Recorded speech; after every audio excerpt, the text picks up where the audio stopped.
This is the Buwwy Breakdown, recorded Tuesday, June 28th, 2022, and today we're talking about that Nintendo Direct Mini Partner Showcase, full presentation, June 2022 is the title of of that video.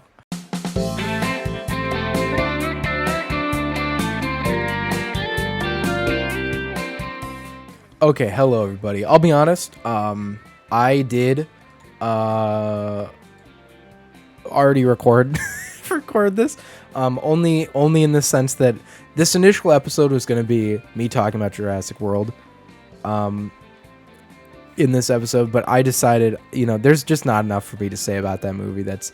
It's going to be a too long an episode, and I don't necessarily care to talk about Jurassic World because I didn't like it. But anyways, if you want to see Jurassic World, put it in the comments. I might do an episode about it in the future, but for now, I just don't want to talk about it. I think everything's been said about that movie, and I'm not necessarily a movie critic, so I love film, but video games are more my the video game industry is something I know more about. But before we get into that, YouTube, I'm doing stuff. Subscribe to the channel, like the video, go watch some of the other videos I have. Main channel, working on some stuff. Haven't done much work recently, but I'm working on stuff nonetheless. I have a TikTok where I put things almost daily. I didn't yesterday, and I probably won't today, but I promise it'll be daily. Anyways, but before we get into the Nintendo Direct, let's quickly, and I'll put chapters here if you want to skip this, but Jack's weight loss journey. This will be a quick one. I'm not going to talk too much about it because it's been a while. So I weighed myself in today, and it was 199.2, which again, my scale is wonky if any of you are following this. Literally, the graph is up and down because my scale sucks dick. But according to this, I should reach my goal of 196.9 by July 31st. So that's way early. So I could go lower than that if I do that. I'm still losing half a pound a week, it says. But this last week, which was Monday to Sunday, I was over 5,365 calories, which is crazy. But yesterday, Monday, I was under 39. So we're already starting the week good, with a calorie, with a positive, we're losing calories here. I was under, so that's good. And I'm sure today will be even better, hopefully. I haven't eaten too much, and it's already 2:20, so there we go. Haven't worked out today though, but I might. I'm thinking I probably will. Yeah. I'll work out today. We'll do that. Okay, anyways, let's talk about this Direct Mini Partner Showcase. This is going to be a relatively short episode, by the way. I don't have too much to say about this, but I have enough to where it warrants, to me, an episode. Okay, so for those of you who want a quick recap, just want to recap this with me. About 2 weeks ago, I think it was, Elena Pierce, however you pronounce it, said that there would be a Nintendo Direct on June 29th. And of course, everyone was expecting a Nintendo Direct. Nintendo always does Directs in June. I don't know if there's been an exception, but for the past years, I can't think of one. Obviously, usually they coincide with E3.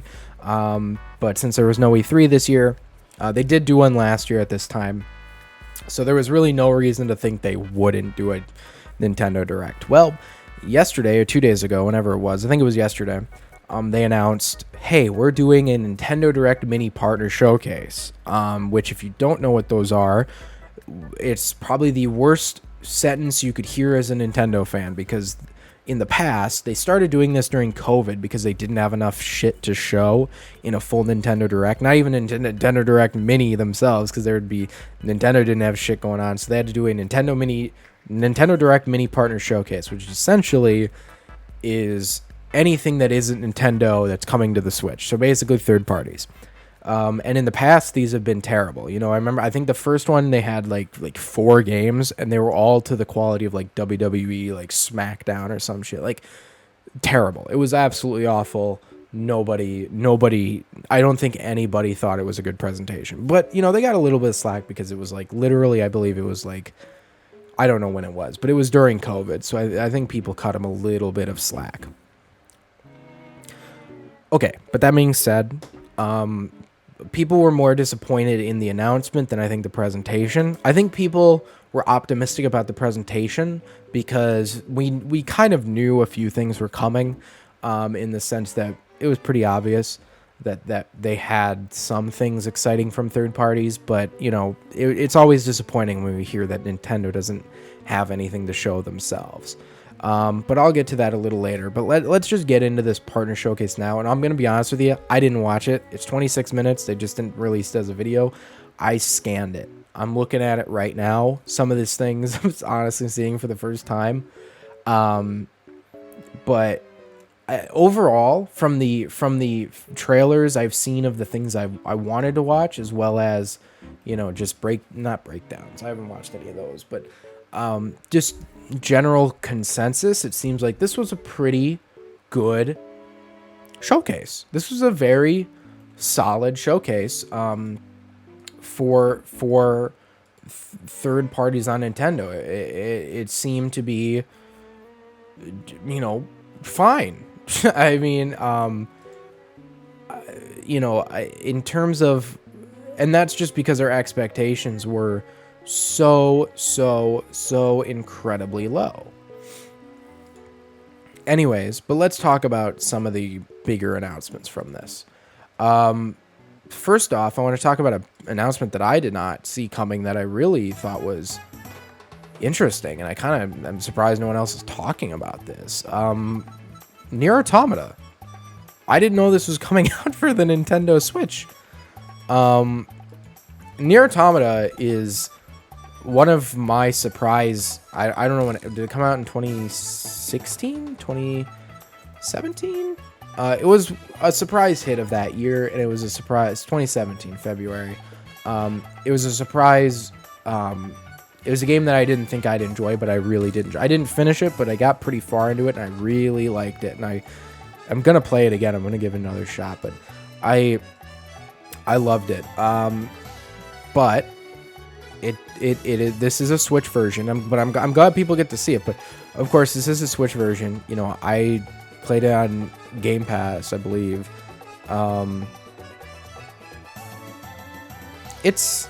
So I played it on Xbox and it looked good. This version on the Switch, I'm looking at some of this now, and it looks fine. The thing about these Switch ports is that I'm happy for people who get to play it, and I'm sure there are a ton of people who don't own who are hardcore enough that they are interested in some of these games people talk about, like Nier Automata, like Persona, that just don't have the ability, whether that be financially or whatever, or they're just not interested in owning other consoles, a PlayStation or an Xbox or a PC, and they want to play that. Yeah, that's cool. What I'm kind of sick of is with Nintendo fans. I hate people who own every console, and go like, "Oh my God, it's coming to Switch! I'm so excited! I get to play it on portably." I'm like, "What? What? You're excited to play an inferior version of the game just so you can play it portably?" Like, some games I understand. Like, I think Minecraft, sure. Some building games like that, sure. Even RPGs, I can kind of get with you on that. But anything else, I'm like, really? I mean, I know what Nier Automata is an RPG, but it's more action oriented. I'm just like, what? You're really like that excited to play this on Switch? Like, and I'm kind of a hypocrite. I'm not a hypocrite, but I was really excited when the Persona games were shown on it. Well, I'll get to that in a minute. But I'm not a hypocrite because there is no way to play Persona 3 portable. So I was excited for that.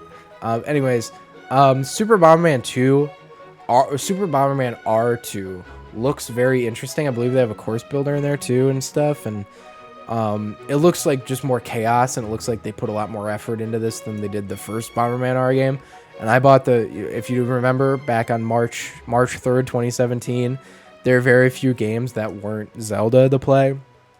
And I think I bought Zelda, 1-2 Switch, and Bomberman R, I think, were the 3 physical games I bought. And I enjoy Bomberman R because it was a game that came out during the first. It just gives me some nostalgia. So I'm honestly excited for this game. I don't know if I'll purchase it, but Yeah, it's cool. Sure. Mega Man Battle Network Legacy Collection. Cool. I like that more games are coming, more classic games. Pac-Man World Repack. I'm skipping a few things I don't care about, just so you know, if you're like, Jack, you forgot that. These seems to be like the Pac-Man World games. I don't know if they're... I don't know if it's all of them, or some of them, or one of them. I might just be the first Pac-Man World, I can't tell. I've never played them, but I'm excited to play them. That's cool. Then Return to Monkey Island, Coolio, you know, that's a game some people are looking forward to. Coolio, why did I say that? And then they showed probably the thing that I'm most excited for. Mario plus Rabbids Sparks of Hope. I absolutely love the first one. Kingdom Battle was like the shocking hit of that year for the Switch for me, and I think it was 2017, maybe 18. I 100%ed it. I loved it. You know, I'm not that big a turn-based strategy game. Like, I like Fire Emblem. XCOM was another one I tried out. I really didn't care for XCOM. But this seemed to be like the thing I like about Mario and Mario titles is that usually Nintendo, with any genre they do, that's why like Mario sports games are so fun. They're usually able to funnel the basics of a game, of a genre, and just whittle it down to the things that people most enjoy about it, the core of it, and then add some Mario flair. And boom, you got yourself a Mario genre-defining title. That's what they did with Breath of the Wild as well. You know, they kind of took the open world format, kind of condensed it to its core, and figured out why people enjoy it, that sense of exploration, that sense of world building, and they made a full game around that and just slapped Zelda on it. I mean, obviously it's Zelda's at its core, but you know, Nintendo's very good at that, at revolutionizing these genres. And with this turn-based strategy, they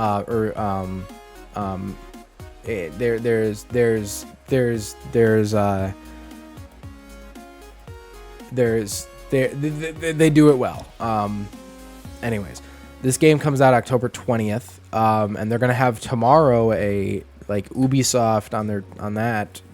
They're gonna have a little showcase, which is gonna be live streamed. I'm not gonna watch it live, but you know, cool. I'll watch it afterwards. It seems like Rosalina, Mario, Rabbids Rosalina, and there's Super Mario Galaxy stuff in there. So obviously, if you don't know, Super Mario Galaxy is my favorite game of all time. So obviously, I am 100% there. The day one, I will be playing this nonstop. I love the entire thing. I think I still have it, but I do. I remember when this game was first announced. It got leaked, and I saw the leak, but you know, they showed a lot of Galaxy stuff, and I just was screaming. Anyways, then they showed like a highlight reel. I'm looking at it right now. Cool indie games, I guess. Fun, cool, great. Then they showed Sonic Frontiers, which they showed a little bit of that. Looks like it runs bad on Switch. That's not a shocker, but they were really not. Looking at this, they are not shy in showing how bad it looks on Switch. They are not shy at all.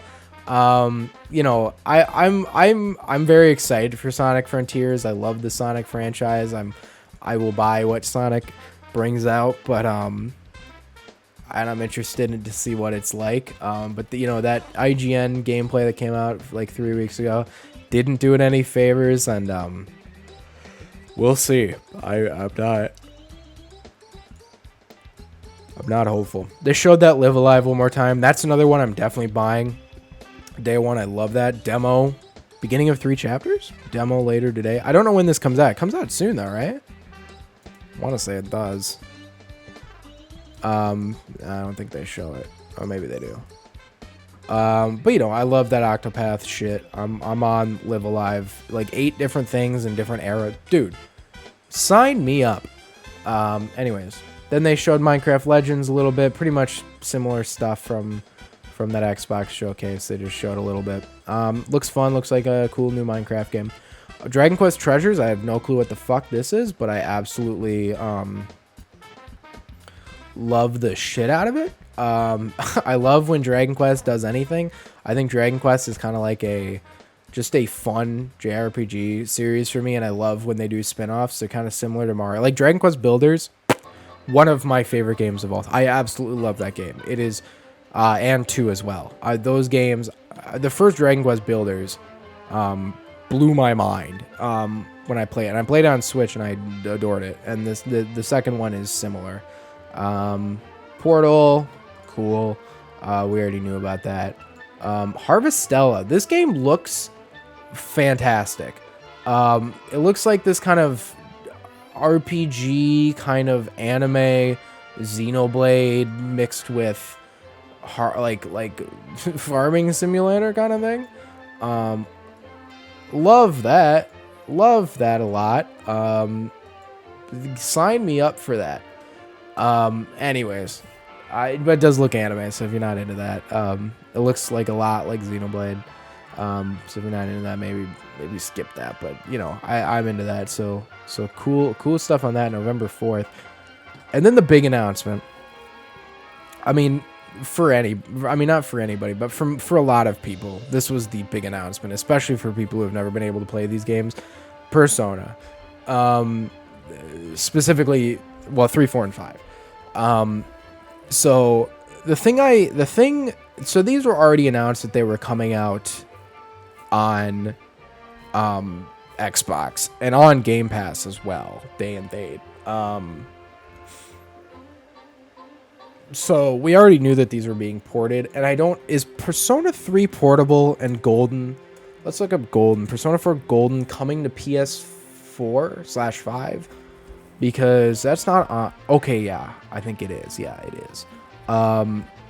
So cool. Thumbs up. For those of you who don't know, these Persona games are infamously Atlas is pretty infamously difficult in in some of these games, coming to other platforms and just just putting their games on things. Persona 5 obviously was only on PlayStation for the longest time, still is as of now, but of course that's going to change when they come out for Xbox and Switch. So yeah, Persona 4 Golden, that game was Vita only for the longest time. It wasn't until 2 years that came out on Steam. But finally that game is coming out on consoles. Thank God. And that one will feel honestly right at home on Switch since it came out for the Vita. And similar with PlayStation 3 Portable. That was only that didn't even come out on Steam. That was only on the fucking PlayStation Portable. So the fact that a lot of people finally get to play these games is great. Is absolutely fantastic. So I'm excited for that to happen. I've never played PlayStation 3 or Persona 3 Portable. I've played Golden, I've played Royal, of course, but P3P I haven't. So we'll see. But again, even though again I've played Persona 5 Royal, I'm not going to buy it on the Switch. I'm not going to pay $60 to play this game on an inferior console, but fuck yeah, if you haven't played it, and again, honestly, Persona 5 is the type of game that I would understand buying on Switch over PlayStation, because visuals aren't that intense at all. I mean, it was initially a game for the PS3, and it even when it came out on PS4, it was basically similar. I mean, it was basically a PS3 game, for all intents and purposes. But honestly, Persona 3, if I'd never played it before, I'd be like, yeah, fuck yeah, try, maybe get it on Switch. You're not going to be missing that much. So yeah, that's a cool thing, especially with Persona 3 Portable and Golden, for sure. If you've never played it, unless you have Game Pass, don't just buy it on Switch. Honestly, those games aren't the greatest looking, so you won't be missing anything. Yeah, I'm happy for people who get to play it, and this is something that since Joker was in Smash, people have been begging for. The fact that it took 3-4 years for this to happen is shocking, but hey, what are you gonna do? It's finally here. So yeah, other than that, I don't have much to say. Overall, I am disappointed that Nintendo doesn't have I've gone through this rant a couple times before, and I'm sorry if if you've heard it. Stop me if you've heard this before, but Nintendo has nothing for the rest of this year. I'll be honest. I was very disappointed that this wasn't a direct, because Nintendo needs one more game. They need another big game. They just do, to keep up with other years, to keep my interest in the Switch. I haven't touched my Switch since I played Arceus, and that was 6 months ago. Obviously, I've touched my Switch. I played some stuff on it, but for new games, for stuff, I still want to play Kirby. Haven't played it yet, but for the most part, Nintendo has not captured my attention for a while. There's not a must-have game for me coming out the rest of this year. There are 3 games coming out for the next 6 months that are confirmed. Xenoblade 3, July 29th, Splatoon 3, September 9th, and Pokemon Scarlet and Violet, November 18th. I frankly would not count Pokemon, because it's Game Freak. It's not necessarily, it's a Pokemon company. I wouldn't say it's Nintendo. But Xenoblade, but we'll count it just for the sake of counting it. Xenoblade 3, let's face it, it's niche. Even though I think Xenoblade 2 sold a lot, definitely over 1 million. I don't know how much. 2 sales. Let's see if they say 1.73 million as of March 2019. Big success. So yeah, cool. Thumbs up. And sold 2.17 as of December 31st, 2020. So yeah, big success. I bought it. I enjoyed it. I didn't finish it, but it's because I got like 30 hours into it and it was super long. And I don't think I was even close to finish, but cool. I'm not going to buy this day one. I'm going to probably, if I did play it, I would play 1 and 2 before. I know I don't think necessarily 3 is like, I don't think the Xenoblade Chronicles games are connected all that much. So it's not like you have to, but just because, I'd want to. Splatoon 3. So far, I'm not excited for it. I'm sure we'll get a Splatoon focused direct, which will show us everything new. Closer to that release, but as of now, the only thing they've shown is that one thing in that one direct where they showed a new salmon run map and then a new boss, and like that you can throw eggs now, which is big gameplay changes, but or one big gameplay change, but and then obviously in the sizzle reels and stuff, we've seen some new weapons, we've seen a new map or two, and we know there's going to be a single player. That's it though. And that, for me, is not enough to, maybe if it were a Call of Duty, I'd give you some slack because those things come out every year. Even though they have 3 development studios, of course, that take like 2 years to make them. But, in the sense of, a 5-year development cycle, I mean, keep in mind, the first game came out in 2017. I'm not, maybe they were working on updates to it. Maybe the Splatoon team I don't know how long they were updating Splatoon 2 until they started working on Splatoon 3. But I mean, we're talking years. And the first game, I think, came out in 2015. So it was only like 2 years. And look how much they improved Splatoon 1 to Splatoon 2. It's a completely different game. They added Salmon Run. They massively improved the single player. They made that expansion, which was amazing. Added a ton of new maps, ton of new modes, ton of new weapons. It was a great upgrade. Splatoon 3, I'm not seeing that yet, and I'm gonna need to be convinced. I'll buy it day one. I love Splatoon. I feel like I may have outgrown Splatoon in the sense that it just may not be for me anymore. I may have passed that point in my life, which is depressing to think about. But I play different shooters now. not that I was like, I don't want to go on a tangent about my shooter. I just didn't. Call of Duty, it's not that I couldn't play it. It's not that I was too old or too young to play it, but I just didn't care to play it. Call of Duty just never. The only thing I enjoyed from Call of Duty was like zombies with the boys. That's it. Splatoon I liked because it felt innovative. It felt new. Turf War was interesting. It was on Nintendo. I love Nintendo. I loved the Wii U. I loved that console. And it was exciting because Splatoon 2 came out that release year, and it just felt like everyone was playing. It was just a fun thing to do. And the rank system wasn't necessarily robust, but it was fun enough to keep my interest and hold my engagement. But yeah, anyways, I don't want to get into that big tangent. I'm sure we'll see more. I'm sure the Splatoon 3 team has a lot cooked up, and we'll see more. So I have faith in that. Of course, Pokemon Scarlet and Pokemon Violet. I'm not a Pokemon fan. I don't care. It looks like they're embracing a more open world aspect to the game, which is cool, but not enough to get new people like me to play it. Obviously, it'll sell millions of copies and will be a big success, obviously, but whatever. Bayonetta 3.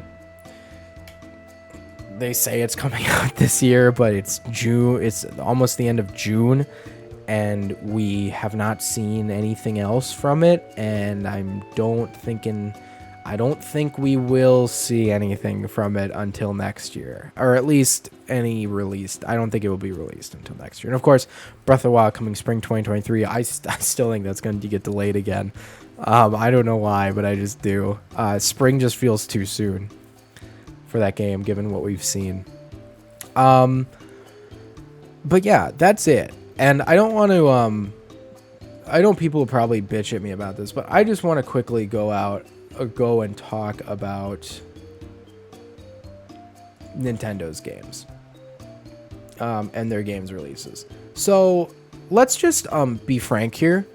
This year sucks for Nintendo. The only big giant Nintendo games they have are Kirby and Xenoblade. I think that's, and Splatoon.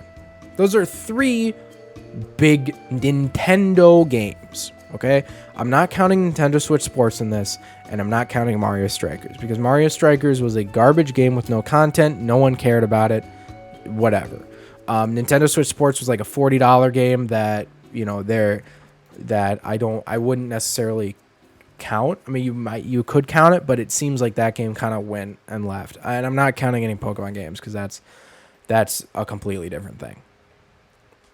That's the Pokemon Company. Let's compare this to last year. Last year, in the last half of the year alone, we got Metroid Dread, a giant new Metroid game that people have been clamoring for. Mario Party Superstars, a big new Mario Party game that, well, not a big new Mario Party game, but a Mario Party game that embraced the old and made Mario Party fun again. WarioWare, whatever. 2021 wasn't that big a year. Mario 3D World plus Bowser's Fury, cool, liked it, enjoyed it. But 2021 was a bit. But let's look at 2020. Hyrule Warriors: Age of Calamity, Paper Mario: The Origami King, Animal fucking Crossing. These are 3 giant games that came out, and they were supplemented by some pretty good ports. Pikmin 3 Deluxe, Xenoblade Chronicles Definitive Edition, Tokyo Mirage Sessions FE, Encore. These were pretty solid ports. 2019 was a giant year at the end of it, and throughout the whole year, we got many big games. Luigi's Mansion 3, Link's Awakening remake, Fire Emblem 3 Houses, Yoshi's Crafted World. Those are 4 giant games. Super Mario Maker 2, 5 giant games. I misspoke. As well as many other third-party games, and for sure some ports. New Super Mario Bros. U Deluxe, Ring Fit Adventure also came out, if anyone cares about that. So we got a lot there too. 2018 was also a big year. Smash Bros. Ultimate, Super Mario Party, which at the time was a brand new Mario Party. Octopath Traveler, which I know you probably wouldn't count. I don't know what was exclusive. Mario Tennis. Okay, maybe 2018 wasn't that big. 2018 was the year of ports. Tropical Freeze, Hyrule Warriors, Captain Toad, etc. But you had Smash Ultimate. That was a big thing. 2017, of course, was the biggest year with all of the... Oh, Kirby Star Allies you could count as well. Anyways, 2017 was the year, right? Xenoblade 2, Super Mario Odyssey, Splatoon 2, ARMS, Breath of the Wild, as well as some Fire Emblem, the original Fire Emblem Warriors, as well as Mario Kart 8 Deluxe, 1-2 Switch, a lot of other smaller games, as well as ports, Pokken Tournament Deluxe, etc. So it seems that this year, usually Nintendo used to have, and that's only looking at Nintendo's website right here. I know there are more that you're probably thinking, Jag, you missed, but I'm just like, Nintendo, what are you doing? What are you working on, man? Like, where's that Donkey Kong game that's been rumored? It might not exist. Maybe I'm harping Nintendo for something that they never did, and it's just a rumor. Where's Mario Odyssey 2? Or the next Mario game? I mean, it's kind of weird we have not had a Mario game recently. Usually Mario games come out at this point, it's weird that we've been, at this point, 5 years without getting a 3D Mario game, right? Mario 64, 1996, Super Mario Sunshine 2002, that's 6 years. Okay, cut you some slack. Mario Sunshine, Mario Galaxy, 5 years. Mario Galaxy 2, that was 3 years. Mario Galaxy 2 to Mario 3D World, the original, I think, was 4 years, or 5 years, 4 or 5 years. And then Mario 3D World to Mario Odyssey was about, 2 years, 3 years? So it's kind of weird we haven't gotten a game from, okay, wait, let's check. Yeah, so 3D World, Galaxy 2 was 2010, and then 3D World was 3 years after that in 2013. Then Mario Odyssey was 2017, which was 4 years. So, we really haven't gone this long without a new 3D Mario game since that 64 to Sunshine. That's it. So it's kind of strange. It's really odd.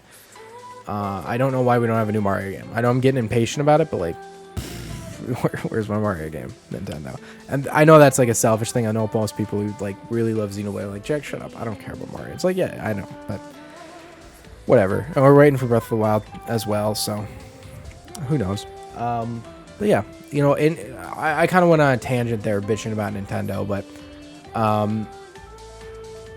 overall, for what the mini showcase was, if you just take it alone and not in the context of Nintendo's entire year, I'd say it was really, really good, really great. It showed a lot of interesting things. Nothing that I necessarily like. I'm gonna be frank. I'm not gonna buy any of these except for maybe the Harvestella. Okay, never mind. I shouldn't say any of these, but any of the ones that the people are talking about, like Nier Automata, not gonna buy. I already own it. Persona, not gonna buy it. I got Game Pass. Harvestella though, yeah, cool. Dragon Quest Treasures, sure, I'll check it out. Live Alive, yeah, although I knew about that before this, so that doesn't really count. Mario plus Rabbids, I'd buy that anyway. So it's just specifically talking about new things that were announced in this direct that I'm interested in. There's very little, but that's not to say that it wasn't valuable for people who did want Persona or did want any of these other games. So of course I gotta take it with a grain of salt, and as well as take it with how other people view it. I'm not the only person that owns a Nintendo Switch, so we'll see. But yeah, let me know what you guys thought about it, and let me know if I'm being a prick about Nintendo's year. I feel like I'm not. I feel like, we used to get a big release every month back in 2017, and now Nintendo's just kind of coasting, it seems. Which seems weird. I don't know if that's because, a possibility we have to face is maybe they're working on a Switch Pro. Maybe they're honestly working on a Nintendo Switch 2. In terms of console cycles, we're looking at the possibility that, yeah, that should be coming. I mean, it depends on what you're thinking. If you're thinking console cycles like 7 years, yeah, we're still a couple years out from a new console. But, if you're saying it's 5 years like it used to be, yeah, we should be looking. I mean, it's kind of weird, but we should be looking at the next Nintendo system in the next couple years.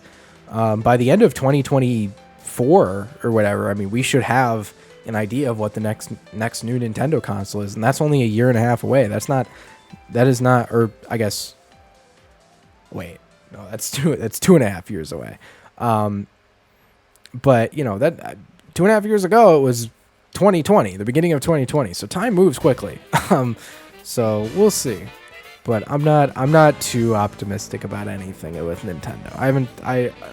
My Switch is crying because I don't play with it enough, and I just don't think that. I think every Switch is crying because it can't run anything, even what Nintendo wants to put on it. Hyrule Warriors ran like shit. Age of Calamity, but anyways, I'm hungry. I'm tired of talking. I already honestly recorded this episode, but yeah.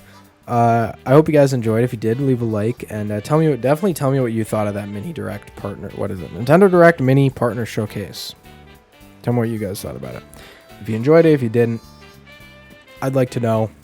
I don't know if I'll do an episode tomorrow. I might. Maybe if that Sparks of Hope is interesting enough, I might do something on it. But we'll see. We'll see. I only do things when the news comes, whether it be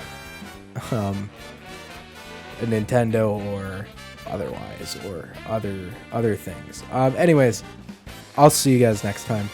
Have a fantastic day. Whatever you're doing, make the most of it. And yeah, good luck. Honestly, good luck. Good luck out there, guys. I don't want to say it. I'll see ya.